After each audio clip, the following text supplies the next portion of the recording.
त्यांना काम करायची इच्छा असते. तुमच्यासारखे लोक तिथं लोकांची सेवा द्यायचं सोडून लोकांना तुम्ही हिणवून त्यांना अपमानित करत आहात. खुर्च्या खाली करा. पोलिसांना नेमका किती कोटींचा भ्रष्टाचार केल्यानंतर FIR नोंदवला जातो किंवा NC नोंदवली जाते याची जरा यादी तिथं पोलीस स्टेशनमध्ये लावली पाहिजे. शिरूर पोलिसांना सुद्धा माझं आव्हान आहे की तुमच्याकडं नेमका किती कोटींचा भ्रष्टाचार झाल्यानंतर तक्रार दाखल करायला यायचं आहे. त्यांच्याच विभागामधल्या या महिलांनी सगळा भ्रष्टाचार केलेला आहे. मग ते सुप्रभा खेडकर असतील किंवा मग त्या पुष्पा नागरगोजे असतील. या संगीता देवी पाटील यांच्या हस्तक असल्याचा आरोप वर्षा संजय आगाव एकदा 55,000, एकदा 35,000, पुन्हा एक वेळाला 35,000 असे 3 वेळाला पैसे त्या ठिकाणी टाकलेले आहेत. मनीषा महादेव बडे 33,300, 34,000, पुन्हा 28,000. प्रीती ज्ञानेश्वर देवकर 32,000, 35,000, 27,000. नमस्कार प्रेक्षको, मराठी महाराष्ट्रामध्ये आपल्या सगळ्यांचं स्वागत आहे. मी संग्राम. बीड जिल्ह्यातील उमेद अभियानामध्ये कशा प्रकारचा भ्रष्टाचार सुरू आहे गेल्या अनेक दिवसांपासून मराठी महाराष्ट्राच्या माध्यमातून आम्ही त्यावर प्रकाश टाकण्याचा प्रयत्न करतो आहे. कुणी कशा प्रकारे भ्रष्टाचार केला आहे हे दाखवून देण्याचा प्रयत्न करतो आहे. आमची ही सामाजिक जबाबदारी म्हणून आम्ही हे काम करतो आहे. जिल्हा परिषदेचे मुख्य कार्यकारी अधिकारी असलेले जितेंद्र रहमान यांनीसुद्धा त्यांची कामगिरी बजावावी अशा प्रकारचं नेहमी आम्ही आवाहन करत आलेलो आहोत. उमेद अभियानाच्या जिल्हा संचालक असलेल्या संगीता देवी पाटील ह्या नेहमी त्यांच्या जबाबदारीपासून पळ काढत असताना आम्ही डोळ्यानं पाहिलं आहे. गेल्या महिनाभरापासून मराठी महाराष्ट्राच्या माध्यमातून सदरील तक्रारदार महिला ज्यांची फसवणूक झाली, ज्यांना आशेला लावलं, या महिलांना कधी न्याय मिळणार हा सवाल आम्ही वारंवार उपस्थित करत आलेलो आहोत. त्याचं उत्तर अद्यापपर्यंत मिळालेलं नाही. जिल्हा परिषदेच्या प्रशासनाकडून सदरील महिलांनी माहिती मागितली, बँकेकडे जाऊन माहिती मागितली, बँकेकडून सुद्धा यांना माहिती देऊ नका अशा प्रकारचे आदेश वजा सूचना देण्यात आल्या. हे कोण करत आहे तर या संबंधित विभागातले जे कोणी पदाधिकारी आहेत, मग जिल्हा लेवलवरचे असतील, तालुका लेवलवरचे असतील. मी मराठी महाराष्ट्राच्या माध्यमातून कालच्या रिपोर्टमध्ये सांगितलं होतं की ज्या महिलांना मानधन मिळतं, जिल्हा लेवलवरून वितरित होणारं मानधन आणि त्याची यादी मी तुम्हाला दाखवली आणि त्या यादीच्या माध्यमातून ग्रामीण भागामध्ये तालुका लेवलवर जिल्हा स्तरावरून आलेल्या यादीत कशा प्रकारच्या इतर महिला घुसवून त्यांच्या नावावर कशा प्रकारचा निधी टाकायचा आणि त्यांच्याकडून कॅश स्वरूपामध्ये कसं काढून घ्यायचं हे सगळं मी तुम्हाला दाखवलेलं होतं. एका प्रकरणामध्ये जवळजवळ 5 ते 5.5 लाख रुपये या शिरूर तालुक्यामधून महिलांच्या नावावर टाकून, एक्स्ट्रा टाकून त्यांच्याकडून परत घेतलेले आहेत. एका महिलेच्या नावावर आता मी तुम्हाला यादी इथं दाखवू शकतो. वर्षा संजय आगाव एकदा 55,000, एकदा 35,000, पुन्हा एक वेळाला 35,000 असे 3 वेळाला पैसे त्या ठिकाणी टाकलेले आहेत. मनीषा महादेव बडे 33,300, 34,000, पुन्हा 28,000. प्रीती ज्ञानेश्वर देवकर 32,000, 35,000, 27,000. सविता रमेश खेडकर 33,300, पुन्हा 55,000, पुन्हा 34,000. सुनंदा महादेव कुलकर्णी 33,300, पुन्हा 27,000, पुन्हा 28,000. राधा गणेश खेडकर यांच्या नावावर सुद्धा 27,000 टाकलेले. जवळजवळ 5 ते 5.5 लाख रुपयांचा हा आकडा आहे आणि हे पैसे यांच्या नावावर टाकून ते परत घेण्यात आलेले आहेत. हे कुणी केलं आहे त्या महिलांना जर विचारलं, तक्रारदार महिलांना, तर त्यांचं असं म्हणणं आहे सुप्रभा खेडकर आणि पुष्पा नागरगोजे. तालुका लेवलवर आलेला निधी जिल्हा लेवलवरून तालुका लेवलवर आला, तिथून वितरित करत असताना या महिलांची नावं त्या यादीमध्ये घुसवले आणि त्यांच्या नावावर अतिरिक्त वाढीव निधी टाकला. जे मानधन असतं ते टाकलं आणि पुन्हा कॅश स्वरूपामध्ये त्यांच्याकडून काढून घेतलं. आता या 4 महिलांनी तक्रार दाखल केली. ती कालच्या रिपोर्टमध्ये सुद्धा मी तुम्हाला दाखवलेली होती. शकील नावाच्या व्यक्तीवर तक्रार दाखल केली की सदरील शकीलनं आम्हाला आमिष दाखवलं. कशाचं आमिष दाखवलं? आम्ही तुम्हाला एक योजना लागू करतो, तुम्हाला पापड बनवायची मशीन देतो, मी तुमच्या अकाउंटवर पैसे टाकले ते मला तुम्ही काढून द्याल. मी त्याच रिपोर्टमध्ये विचारलं होतं की कुठल्याही प्रकारची तारीख नाही, किती रक्कम टाकली, कोणत्या तारखेला टाकली, शकील कधी घरा आला, कधी त्यांनी सांगितलं, या सगळ्या गोष्टी इथं कुठल्याही प्रकारच्या तक्रारीमध्ये लिहिलेल्या नाहीत. 2 वेळा सदरील तक्रारदार महिलांसाठी मुख्याधिकारी जतीन रहमान यांनी सुनावणी नियोजित केली आणि सांगितलं की या एकदा 2 तारखेला आणि पुन्हा 7 तारखेला तिथे सुद्धा तक्रारदार उपस्थित राहत नाहीत. म्हणजे 3 वेळा यांना बोलून सुद्धा ते उपस्थित राहत नाहीत.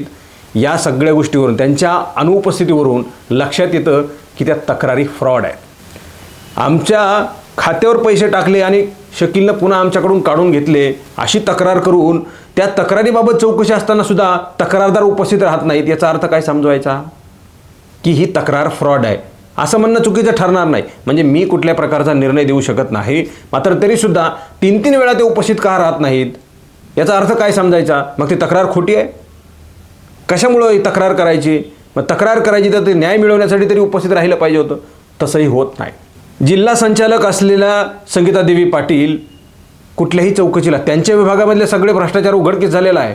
त्यांच्याच विभागामधल्या या महिलांनी सगळा भ्रष्टाचार केलेला आहे. मग ते सुप्रभा खेडकर असतील किंवा मग त्या पुष्पा नागरगोजे असतील. या संगीतादेवी पाटील यांच्या हस्तक असल्याचा आरोप सदरील पीडित महिला करतात. त्यांची फसवणूक झाली. संगीतादेवी पाटीलकडे गेल्यानंतर तुम्हाला भांडे घासायला लावेल. 6,000 रुपयांसाठी बोंबलं तिकडं आलात. माझ्या घरी 12,000 रुपयाला महिना जे आहे ते महिला भांडे घासायला आहे, तुम्ही येता का भांडी घासायला. अशा प्रकारची भाषा वापरणाऱ्या संगीतादेवी पाटील पगार मात्र शासनाचा घ्यायचा आणि गुलामी तिथल्या दलालांची करायची. माफ करा, हे शब्द मला बोलावे लागत आहेत. एक जबाबदार नागरिक म्हणून ही माझी जबाबदारी आहे. वारंवार विनंती करून वारंवार तक्रारी करून कुठल्याही प्रकारचा निर्णय न घेणाऱ्या संगीतादेवी पाटील आज रजा देऊन निघून गेल्या आहेत. संगीतादेवी पाटील यांनी अशा प्रकारच्या भ्रष्टाचार करून आणि त्या करणाऱ्यांना पाठीशी घालून पळ काढू नये. जोपर्यंत भ्रष्टाचाराचे खड्डे बुजवले जात नाही तोपर्यंत त्यांनी बीड सोडू नये अशा प्रकारचं आवाहन आहे. एकीकडं जबाबदारपणे आपण वागत असल्याचं सांगायचं, आव आणायचा, नुसता फार्स करायचा आणि दुसरीकडे मात्र कामात शून्यता दाखवायची. तुमचा स्तर काय आहे कामाचा तर खालून 2-3 टक्क्यावर असेल असं मला वाटतं. तुम्हाला शासनाची पगार लोकांची सेवा करण्यासाठी दिली जाते, लोकांची कामं करण्यासाठी दिली जाते. शासनाने ही योजना इथं तुम्हाला उधळपट्टी करायला, बोगस अकाउंटवर निधी वळवून तुमच्या खिशात घालायला ही योजना लागू केलेली नाही आहे. ग्रामीण भागामधल्या होतकरू महिलांना त्यांचं जीवनमान उंचावं म्हणून करोडो रुपयांचा निधी शासन उपलब्ध करून देत आहे अडचणीत असताना सुद्धा. आणि तुम्ही दिवाळखोरीसारखे तिकडं दिवाळी दसऱ्यासारखे हे पैसे उधळत बसताय, दलालांच्या घशात घालताय. अशी सगळी सध्याची परिस्थिती आहे. जतीन रहमान यांना माझं आवाहन आहे आणि विनंतीसुद्धा आहे. तुमच्या अखत्यारीत हा विषय आहे. तुम्ही 3 वेळा बोलूनसुद्धा तक्रारदार त्यांच्या न्यायासाठी उपस्थित राहत नसतील याचा अर्थ तुम्ही काय समजताय आणि त्यावर तुम्ही काय निर्णय घेणार आहात. तुम्हाला निश्चित खालची साखळी अडचणीत आणत असेल, तुम्हाला काम करण्यासाठी अडचणी निर्माण होणार असतील, मात्र व्हेरीफाय करून तात्काळ त्यांना कारवाईच्या चौकटीमध्ये उभा केलं तर तुमची कामं सोपी होतील. म्हणजे मी तुम्हाला काम सांगावं असं अजिबात नाही, मात्र ज्या काही गोष्टी तुम्ही करायला हव्यात त्या केलेल्या नाही आहेत म्हणून आम्हाला तुम्हाला हे तुम्ही करायला पाहिजे असं बोलावं लागतं. एका अध्यक्षांनी स्वतः पेननं लिहून शिरूर पोलिसांमध्ये अर्ज केला आहे की माझ्या बनावट सह्या करून पैसे उचललेले आहेत. पोलीस तक्रार घ्यायला तयार नाहीत. पोलिसांना नेमका किती कोटींचा भ्रष्टाचार केल्यानंतर FIR नोंदवला जातो किंवा NC नोंदवली जाते याची जरा यादी तिथं पोलीस स्टेशनमध्ये लावली पाहिजे. शिरूर पोलिसांना सुद्धा माझं आव्हान आहे की तुमच्याकडं नेमका किती कोटींचा भ्रष्टाचार झाल्यानंतर तक्रार दाखल करायला यायचं आहे हे जरा एकदा ठरवा. शिरूर पोलिसांनी की 2-4 लाख रुपये, एखादा कोटी रुपये, 50-50 लाख रुपये इतक्या घोटाळ्यामध्ये आम्ही तक्रार घेत नाहीत असं तरी तिथे एखादा बोर्ड लावून लिहून ठेवा. म्हणजे तुम्हाला ह्या सगळ्या गोष्टी कळतील. म्हणजे किती रुपयाचा भ्रष्टाचार झाल्यानंतर तुम्ही तक्रार नोंदवून घेणार आहात हा सवाल माझा शिरूर पोलिसांना आहे. दुसरं आवाहन माझं संगीतादेवी पाटील यांना आहे. तुम्हाला जर काम होत नसतील, तुमच्या जबाबदाऱ्या पार पाडता येत नसतील, रजा टाकून तुम्ही ऐन वेळेला निघून जाणार असतील, तुमच्या विभागातला हा भ्रष्टाचार आहे, वारंवार विनंती वारंवार तक्रारी करून कुठल्याही प्रकारची दखल न घेता प्रकरण थेट COकडे गेल्यानंतर सुद्धा तुम्ही एकाही चौकशीला तिथं हजर राहत नाहीत, हे बेजबाबदारपणाचं लक्षण आहे. हे शिस्तभंगाचा प्रकार आहे. आणि म्हणून तुम्हाला जर कामं करणं होत नसतील तर तुम्ही तात्काळ खुर्च्या खाली करा, त्या खुर्च्यांवरचं वजं खाली करा. निदान एखादे परीक्षा पास होऊन आलेले अधिकारीसुद्धा तिथं काम करतील, त्यांना काम करायची इच्छा असते. तुमच्यासारखे लोक तिथं लोकांची सेवा द्यायचं सोडून लोकांना तुम्ही हिणवून त्यांना अपमानित करत आहात. खुर्च्या खाली करा, कामाच्या माणसाला तिथं बसू द्या आणि कामं करू द्या. सामान्य लोकांची कामं होतील, अशा प्रकारचं आवाहन तिथं तुम्हाला मी करतो आहे. आणि माझं शेवटी जाता जाता जतीन रहमान यांना आवाहन आहे, विनंतीसुद्धा आहे. ज्यांनी ज्यांनी या प्रकरणामध्ये भ्रष्टाचार केला आहे त्यांच्यावर कायदेशीर आणि कठोर कारवाई करा. तुमचं नाव चांगलं निघेल. तुमची कशी परेशानी होत असेल हे मला कळतं आहे, मात्र तुम्हाला कायद्याचे अधिकार आहेत, तुमच्याकडे अधिकार आहेत. तुम्ही प्रमुख आहेत, तुम्ही पब्लिक सर्वंट आहेत. तुम्ही लोकांच्या समस्या ऐकून घेऊन त्यांचं निराकरण करण्याचं काम करा. ज्यांनी भ्रष्टाचार केला आहे त्यांची चौकशी करून जर ते दोषी आढळले तरच कारवाई करा. जर आढळत नसतील तर कारवाई करू नका. आमचं अजिबात म्हणणं नाही आहे आम्ही नाव सांगतो आणि ती तक्रारीवरून आम्ही नाव सांगतो आणि त्यांच्यावर कारवाई करा असं अजिबात म्हणणं नाही आहे. जे दोषी आढळतील त्यांच्यावर कारवाई करावी अशा प्रकारचं आवाहन मराठी महाराष्ट्राच्या माध्यमातून केलं जातं आहे. या प्रकरणाला शेवटपर्यंत घेऊन जाऊन सोक्षमोक्ष लावल्याशिवाय मराठी महाराष्ट्र शांत बसणार नाही. खूप खूप धन्यवाद.